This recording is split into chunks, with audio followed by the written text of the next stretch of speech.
Today Janice found herself in an unusually buoyant mood, the reason being she was just days away from her long-anticipated break. It was her final week at work, and the prospect of an upcoming vacation fueled her excitement. After officially completing her work duties, she made her way home completely unaware of the surprise that awaited her that evening. She arrived home, her spirits higher than usual. Spotting her husband's packed suitcase in the hallway brought a delighted smile to her face. She assumed he had taken the initiative to pack for their vacation. Sean, her husband, was never particularly good at packing, yet this time he had not only managed to do it himself but also found the travel pillow something she found most amusing and endearing. "Sean, my love, I'm back," Janice cheerfully announced that she entered the kitchen, but her happiness abruptly faded upon seeing the sight before her. Sean was seated at the kitchen table, a glass of wine in hand. He was dressed not in his usual casual home attire, but as if he was ready to leave the house. "Sweetheart, what's happening? Are you heading out?" she asked, her confusion the parent. "Janice, I'm weary," Sean began, his tune somber. "I need to go now. I need some time to unwind, to rest. I'm afraid I might be depressed." Janice stared at her husband, bewilderment clouding her eyes. "Darling, what do you mean? Can't you wait just one more week?" Janice was at a loss, unable to comprehend the sudden shift in her husband's mood. "You wouldn't understand, Janice," he replied thirstily. "You're always cheerful at work, surrounded by her supportive team.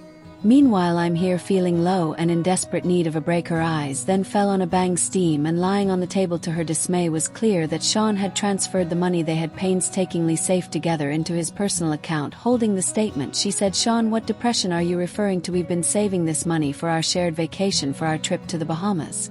I've been eagerly waiting for this day, and now you're asking me to delay it because your work won't permit you a vacation?" Sean retorted, his voice beginning to show her irritation. Janice could feel her anger brewing. "I never said my work wouldn't grant me a vacation," she fired back. "In fact, I agreed with them today that this is my last week. Besides, we never set a specific date for our trip. Why would you plan your leave now when I can't join? You're not being rational today, Janice," you rebuked her. "I told you I'm exhausted. I've had enough of the dreary cold weather. I need a change, somewhere warm, somewhere peaceful." "And what about me?" she demanded, feeling neglected. Her husband merely shrugged in response. "Well, practically speaking, you can't come along. You're tied up with work. I don't understand why we're arguing about this. I'm the head of the family, and I get to decide what's best for us." Sean's brothers furrowed, his anger visible. She watched and packed the rest of his belongings. This wasn't some ill-conceived jest he was serious about leaving alone without her. "But Sean, that's not fair," she protested. "We saved that money together. If you can't wait for me, at least you should only take your share. Whilst I get my leave, I'll join you or go somewhere else using my portion." Sean paused and looked at her, his face devoid of empathy. "What do you want, Janice? Do you want me to stay and have a mental breakdown? How am I supposed to divide the money? What if I run out? How about this? If there's anything left, I'll bring it back. And Janice, I have a huge favor to ask. Don't ruin my mood before the trip. I've mentally already embarked on this journey. In fact, I've booked my flight for tonight." Janice was rendered speechless by his audacity, by the fact that he had already booked his ticket for that very evening. Words seemed to elude her. Pang of hurt constricted her throat, and she retreated to her room to avoid witnessing her husband's departure. She had sensed something amiss lately, had been acting out of character, coming home late, initiating uncharacteristic lengthy conversations. She just couldn't put her finger on why his behavior had suddenly altered. Janice had initially tucked away such troubling thoughts. The fear of confronting them was too daunting. She didn't want to dwell on suspicions that might turn out to be baseless. Instead, she decided to calmly assess the situation. Could it be that she was overreacting? Maybe it wasn't so unusual for a married couple to take separate vacations occasionally. But then the resounding slam of the front door caused Janice to startle. Did he just leave without even saying goodbye? That can be happening, she pondered. She stepped out of the room only to be greeted by the harsh reality that it indeed could happen. Just as she was on the brink of tears, something on the table caught her eye. Sean had left his phone behind. He had a password she didn't know, but an incoming message briefly lit up the screen, providing her enough time to read it. "I'm already at the airport waiting for you, babe. Give me a call when you get there." Before she could process the message, the front door creaked open and Sean re-entered. He eyed Janice suspiciously, grabbed his phone, then planted a quick kiss on her cheek. "I've got a dash, love. Don't worry about a thing."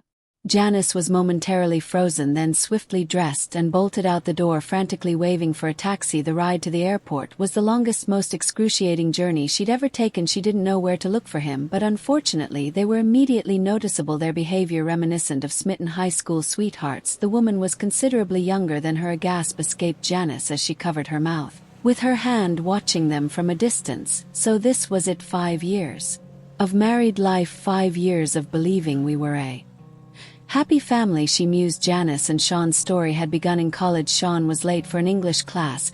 He was the last one to enter, and there was only one vacant seat. By a stroke of fate, that seat was right next to a very beautiful girl, Janice. Janice was a radiant beauty, so stunning that many guys felt too intimidated to approach her. This lack of attention paradoxically dented Janice's self-confidence. She started to believe something was amiss with her, so when Sean ended up sitting next to her, was immediately intrigued by his apparent courage. Prashan, however, he saw no other choice. He felt at ease sitting next to such an attractive girl, not because he was overly confident, but rather because he deemed himself invisible to her. He believed that he didn't stand a chance, so there was nothing to lose or be nervous about. When a class discussion paired them up, Sean found a reason to talk to her. That's when he discovered that Janice was not just beautiful but also humble and friendly. Maybe that was when he realized he could sway Janice to his favor. As time went on, Sean grew more comfortable chatting with her, even forgetting their perceived social gap. One day, he offered her a ride home after class. By the end of the semester, they were officially dating. After graduation, they took the next step and got married, but now their marital bliss had crumbled. Sean was using their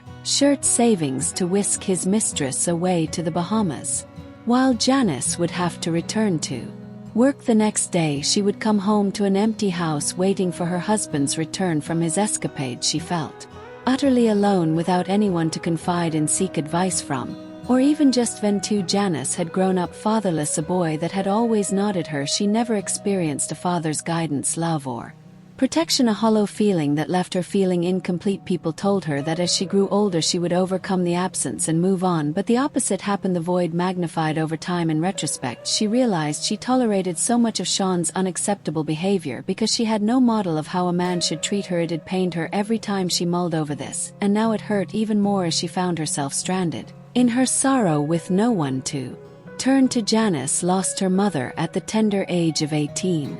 She had since been living with her aunt, but she always felt like an outsider. Her aunt insisted that Janice received the same treatment as her own children, but Janice knew otherwise. She understood there was no substitute for her mother's love. She managed to stick it out with her Odds family until she could escape to college. In the blossoming phase of their relationship, living with Sean was nothing short of a paradise for her. The world seemed brighter and their home was a cocoon of joy and love. However, as the leaves of time turned over, she began to unravel a less pleasing facet of shock.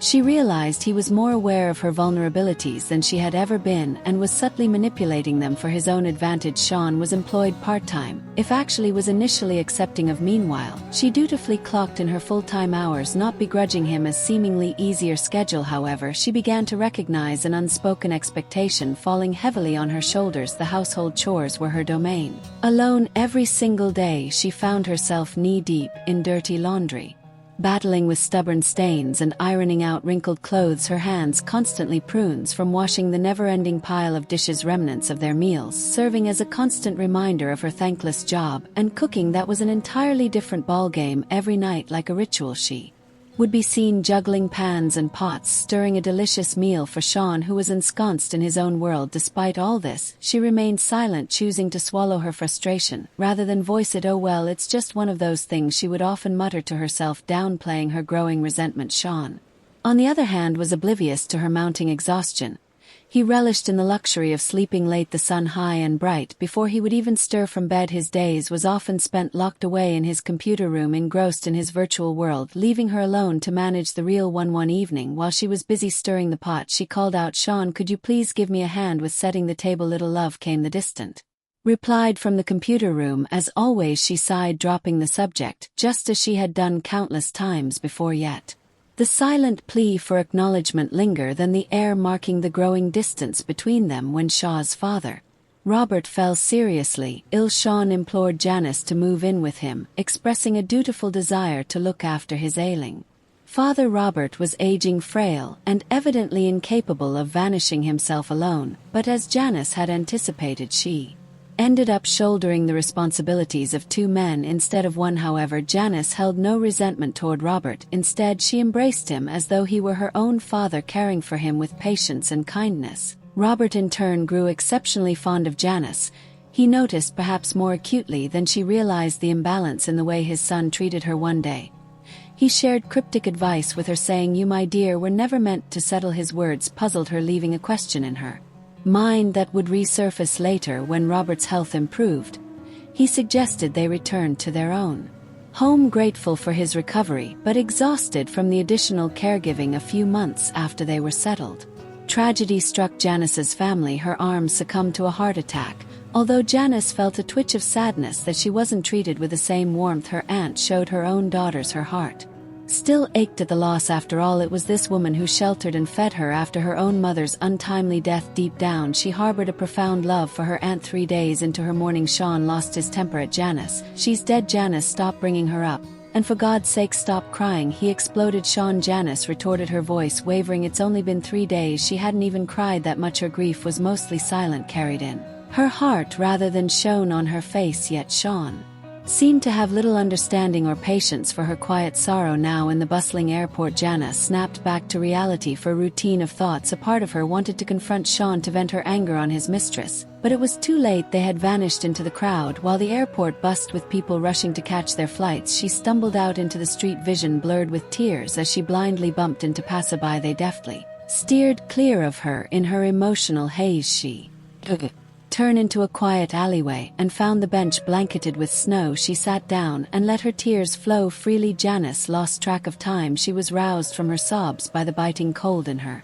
emotional fog. A blizzard had crept up on her. She stood up, dusted the snow off, and rubbed her frost-coated eyes. Her eyelashes were fluffy with ice crystals, a side that might have been beautiful if she could have seen it. As she started walking towards the exit of the alley, she noticed a man hunched over on the curb, his figure coated in snow. Her first thought was that he must be out of his mind to sit in his freezing weather. She was too wrapped up in her own turmoil to concern herself with him. As she walked past him, a glimpse of his eyes, empty and lost, tugged at her heartstrings. On impulse, she turned back and walked over to him. She rummaged in her pockets, found some cash, and extended it to him. He looked up at her with his melancholic eyes. He made no move to take the money, just went back to staring blankly into the distance. Cut off guard, Janice blurted, "Excuse me, sir, might you need some assistance?" She'll receive no response. She found herself questioning her actions. What on earth am I doing offering help to a stranger who won't even acknowledge me? In a desperate attempt, she suggested, "Perhaps I could get you a warranty or something." The faintest hint of a smile tugged at the corners of the man's lips. Encouraged, she didn't wait for an affirmation. She stepped into a nearby cafe, purchased a hot tea and the sandwich, and brought them back to the man regardless of her own troubles. Aiding the man brought a comforting feeling of accomplishment. It was as if she could momentarily set her worries aside. She handed the man the steaming cup of tea in the sand, which he looked up at her. This time his eyes reflected gratitude. As she walked away, their residual warmth in her heart made her feel slightly better. She was hailing a taxi when she heard footsteps behind her. She turned to find the man standing there. "I'm sorry, miss, I forgot to express my gratitude." "Thank you for your kindness," he said softly. She responded with a faint smile. "It's no trouble at all. We all face problems in life. I hope you find your way out of yours." "Thank you," he replied, turning around. He slowly began to walk away. As he did, Janice noticed him shivering in the cold. A sudden urge surged within her to extend further help. "Wait," she called out after him. "How about you come to my place? You can warm up there, and I can make you a hot meal." The man looked taken aback.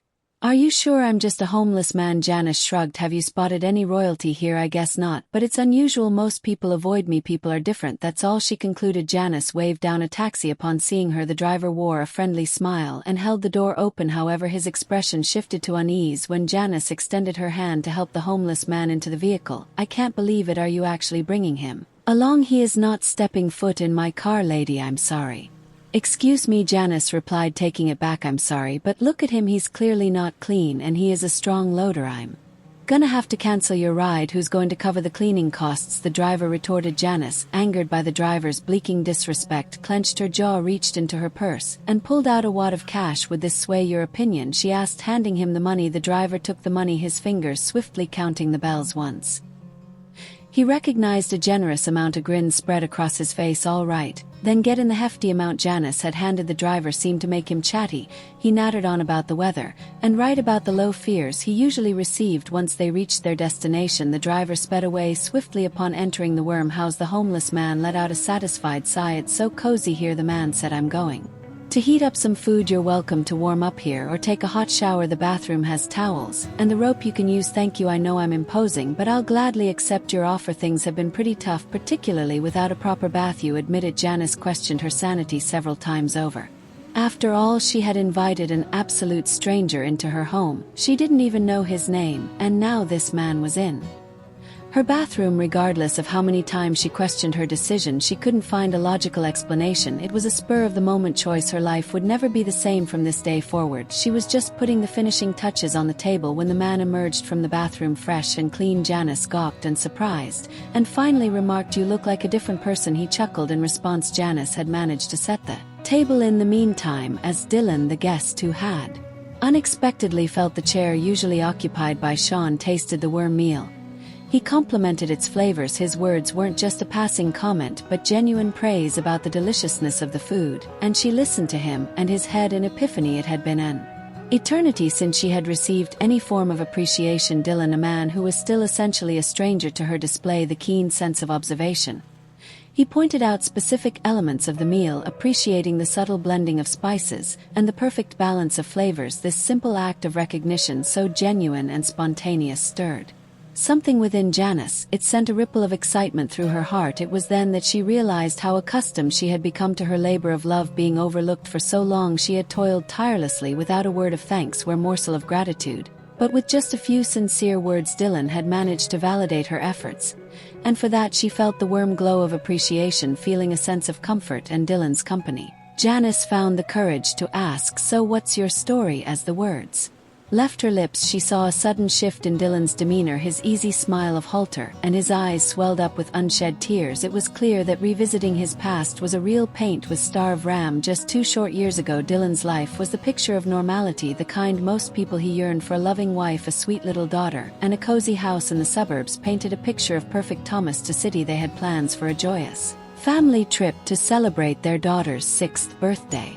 They'd all been looking forward to the little getaway, but life had other plans. As they drove on the rain-soaked mountain pass, their car lost control, skidded dangerously, and plunged over the guardrail. In that terrifying moment, Dylan's world was shattered. His wife and daughter, the core of his existence, were cruelly snatched away in the tragic accident. It was a harsh twist of fate that Dylan himself survived the crash, physically unharmed but emotionally devastated. As he shared a story, the pain in his voice echoed in the silence of the room. Janice could feel the heart-wrenching sorrow etched into every word. The anguish of losing his loved ones was more than Dylan could bear, who was engulfed by a sea of guilt, pinning the blame for their untimely deaths squarely on himself. Residing in the house once pulsing with life, the merry laughter of his little girl, the loving whispers of his wife, was now a torturous ordeal. The walls echoed with their memories, every corner a cruel reminder of his loss. To numb the piercing pain and escape to his tormenting thoughts, he thought solace and the bitter embrace of alcohol, but the temporary escape soon spiraled into a damaging habit. As he retreated into a shell of self-condemnation, he pushed away everyone who attempted to extend the helping hand. Friends, family, their efforts to pull him out of his despair met with a brick wall of refusal. Pretty Dylan life had lost his luster, its very essence fading into the gloom of his grief, his mounting addiction, and the hollow echo of his family's laughter. And his lonely house began to take a toll on his professional life. Here received multiple warnings from his employers, each one falling in deaf ears.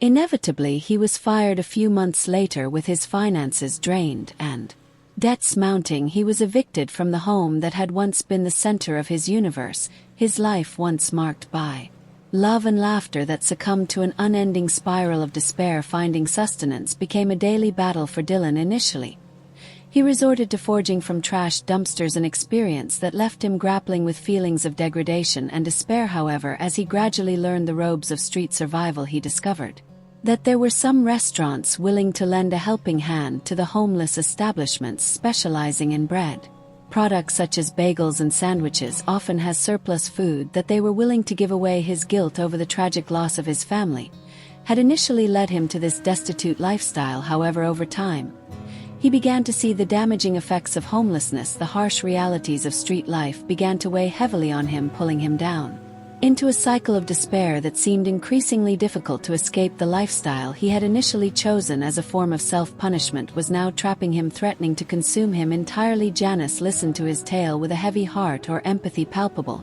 She reassured him that he shouldn't bear the blame for the accident. She implored them to understand that a life consumed by guilt wasn't worth living. Her words were earnest, full of compassion and wisdom, as she painted a picture of promising future that awaited him if he could only stop blaming himself and start putting his life back together. Throughout their conversation, Janice maintained steady eye contact, her eyes radiating warmth and understanding. Her kind smile never faltered, offering him comfort and acceptance. For Dylan, who hadn't felt such warmth and kindness in 2 long years, her generosity was overwhelming. This encounter with a complete stranger who had not only let him in for a hot shower and a meal but had also offered them empathy and advice was a ray of hope in his otherwise bleak existence. The spark of hope that Dylan felt was unlike anything he'd experienced in the past 2 years. It spent so long aimlessly wandering, living on the street tweets, nursing his guilt and steed in his sorrow. He had almost forgotten what it felt like to have a purpose, a goal, a desire for a future that held more than just mere survival. Meeting Janice, receiving her compassion and understanding, and hearing her encouraging words had triggered something within him. He felt a strong pull as stirring in his heart to break free from his self-imposed chains. He began to envision a future where he could stand tall, a future where the pains of the past did not dictate his path. The desire to change was no longer a mere thought, but a compelling force driving him. He longed for the warmth of a home, the comfort of a steady job, and the healing power of connections with others. Most of all, he yearned for self-redemption, a chance to forgive himself, and the opportunity to rebuild his life from your ruins. At one point, Dylan realized he was still dressed in a borrowed robe. He jumped up, looking at himself awkwardly. "Is this your?" he started, but Janice offered a sad smile. "It's okay, don't worry about it." Dylan sat back down. Once they had finished their meal, he rose and began gathering his dirty clothes. Sensing his discomfort, Dennis told him he could use her washing machine and stay the night. "I'm sorry for being such a burden. I don't even know how to thank you." "It's all right, Dylan, don't worry, everything's okay." "Thank you." Once again, Dylan hesitated before asking his next question. "Janice, may I use your computer, please?" Dylan requests, breaking the silence. "Of course, feel free," she responded, gesturing towards her laptop. As Dylan began clicking away on her laptop, Janice sat in the living room, her mind swirling with her own tales of sorrow. She longed to unburden her heart to this stranger, which shared his deepest pain with her, but the words remained stuck in her throat. Gathering her courage, she rose and walked over to Dylan. "Dylan," she started, her voice shaking slightly, "I don't want you to think less of me for letting a stranger into my home. It's just my husband. Well, I hardly know how to put it today. He left for a vacation with this mistress." Dylan's fingers froze above the keyboard, and he turned to look at her, his eyes widening in surprise. "Really, that happened?" She nodded, sharing a brief overview of her predicament. Dylan shook his head in disbelief. "I thought this kind of thing only happened in movies. I'm really sorry to hear that. So what's your next move?" She sighed heavily before responding, "I'm gonna file for divorce." But what?" Dylan urged her to continue. "I'm just not sure he might not be on board with the idea." Dylan paused, his brows furrowing before he let out a soft chuckle. "Wait, so let me get this straight.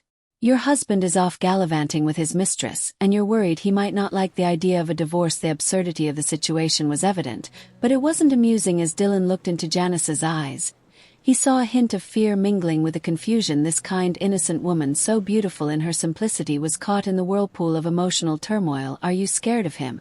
he gently asked. "I don't know. We've been together for 5 years, and now I just don't know what to do." Dylan not as sympathetically. "Go ahead and get some rest, Janice. We'll figure something out together." Dylan shook his head again and turned back to the computer screen. Exhausted, Janice decided to stretch out on the couch. She was awoken by the sound of her alarm clock. The next morning, as she walked into the living room, she realized Dylan was gone. He had left a note on the side table: "Thank you, till we meet again." Suddenly the house felt too quiet. Janice was hit by a wave of unexpected loneliness. It was as if she had lost something precious. She shuffled into the kitchen to make herself a coffee. The subsequent 2 weeks passed in the blur. Janice threw herself into her work, staying late into the night, just so she could return home exhausted and fall straight to sleep. 3 days after Sean departed, Janice mustered all her courage and started the divorce process methodically. She packed up all his belongings, including the rope Dylan had worn after a shower. Now, all she needed to do was deliver the divorce papers, return his possessions,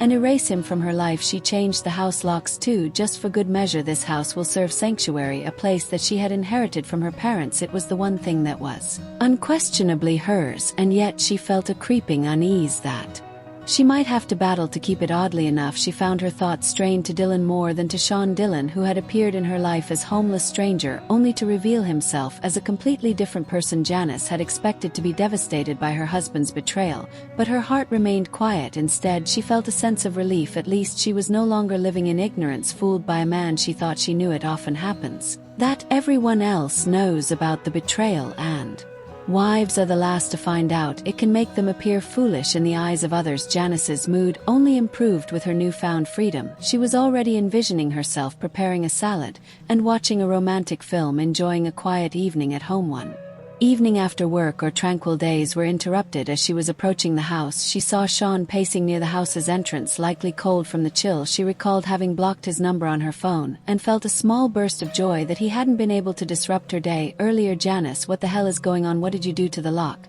And what about my phone? Why do I have to freeze out here? Sean demanded. Janice faced him calmly, a slight smile gracing her lips as she spoke. I've changed the lock, Sean, and I've blocked your number. Surprise was evident, but it was short lived. Have you lost your mind? Who do you think you are? Hand over the keys now and you go for a 3-hour walk on the call. See how you like it. Janice calmly searched through her back, causing Sean to smirk in satisfaction. She realized with a jolt how accustomed she had become to his bullying tactics and how often she had let it pass in the past. However, instead of keys, she produced a document. Here, these are divorce papers. Sean took the papers without thinking. Whose divorce? He asked, bewildered. Our Sean, I no, you didn't go to the Bahamas by yourself. I saw you with her. You can pick up your belongings any day, just not today. Today, I don't want to see you. He took a few breaths, and when everything dawned on him, he surprisingly spoke quite confidently. Well, guess what? You were brought to follow me like that. Good wives close their eyes on such things to save the marriage, and you chose the hard path. I'm a young and handsome man. I'm interesting, and women approach me. Janice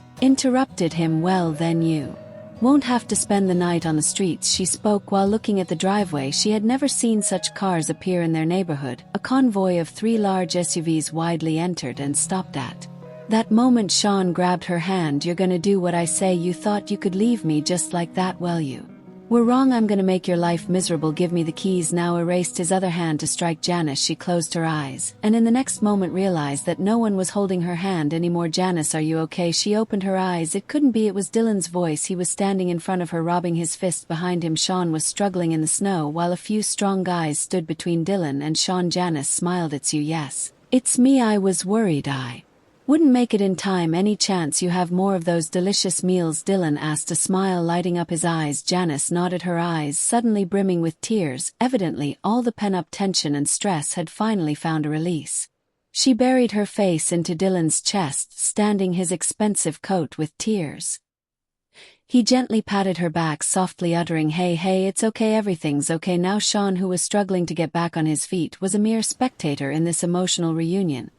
His earlier arrogance was replaced with a stunned and shocked expression. Dylan's arrival not only saved Janice from the immediate threat posed by Sean, but also signaled the turning point in her life. It was the moment when she finally let go of her past and took the first step towards a new and potentially happier life. As for Sean, who watched his whole world crumble in front of his eyes, his threats fell in deaf ears, and the realization of losing Janice began to sink in. Comfortably nestled in front of the television, Janice busied herself with brewing some fresh tea as Dylan began to reveal another part of his life that he hadn't previously shared with her. The words she had imported to him about letting go of the past and forging ahead. It struck a chord deep within him. She had unknowingly guided him towards a newfound sense of purpose and resilience. Once again embarking on the path of professionalism, Dylan turned to his previous job, to the joy and relief of his friends and colleagues, but missed his presence as an agent for the Secret Service.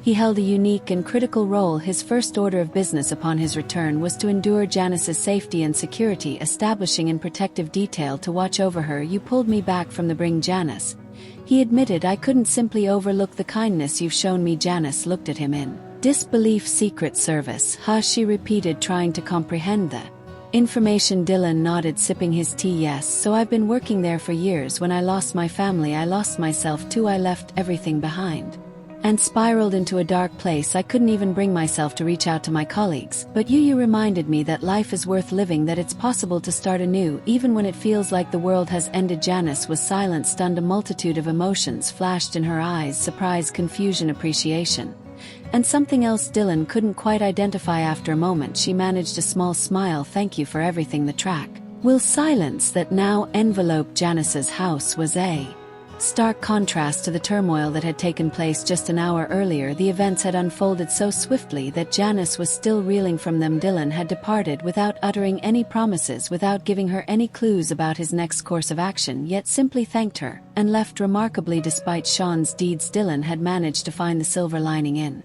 a tone brimming with sarcasm. He thanked Sean Persian discretions. If it hadn't been for Shaw's affair, Dylan would have never crossed paths with Janice. He expressed his gratitude for this unexpected yet significant beat, adding another layer of complexity to today's events. 2 days passed filled with mundane routine work and quiet evenings at home. The roller coaster of emotions from a couple of days ago had begun to subside, leaving Janice with an unusual sense of tranquility mixed with curiosity about what the future held. One evening after a long day at work, Janice was heading back home. As she walked along the familiar route, she saw a figure that made her heart flutter. There, standing a little distance from her front gate, was Dylan. He stood tall on the gentle evening light, his silhouette casting a long shadow on the pavement. He was looking her way, a smile illuminating his face. In his hands, he held a bunch of flowers, their vibrant colors starred contrast to the fading light of the day. His appearance was significantly different from their last encounter. It was well-groomed and dressed neatly, a far cry from the disheveled man she had first met. His eyes, once haunted by despair, were now twinkling with hope and what seemed like happiness. At that moment, Janice remembered her ex-husband's father's words, "You, my dear, were never meant to settle." She now understood the meaning of his words.